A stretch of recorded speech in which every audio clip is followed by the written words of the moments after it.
When David was a little boy, life was never easy. He lost both his parents at a young age and was taken in by his aunt and uncle. But instead of giving him love and care, they treated him harshly. They never let him go to school and constantly reminded him that he was a burden. Deep down, David had a dream, to study and one day become a businessman. But that dream seemed impossible under their control. To survive, David started doing small jobs, delivering milk in the mornings, cleaning yards, and carrying heavy loads for shopkeepers. Then he found work at a local restaurant, washing dishes and sweeping floors. It wasn't glamorous, but it was steady.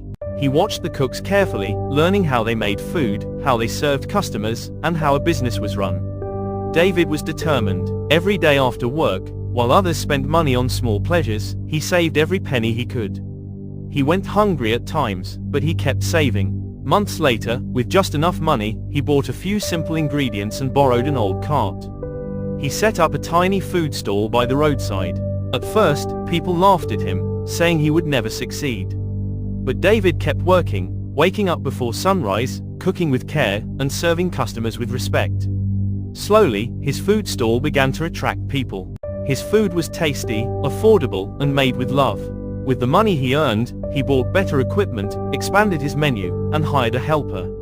Year by year, through sweat and sacrifice, David's little stall grew into a small cafe, and then finally into a full restaurant.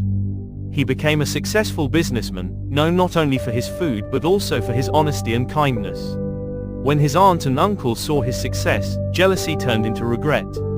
They apologized for the way they had treated him. David forgave them, but he never forgot the pain. Instead of holding on to bitterness, he used his success to make a difference. Remembering how he was denied an education, he opened schools for poor children in his town, making sure no child would have to give up their dreams the way he once had.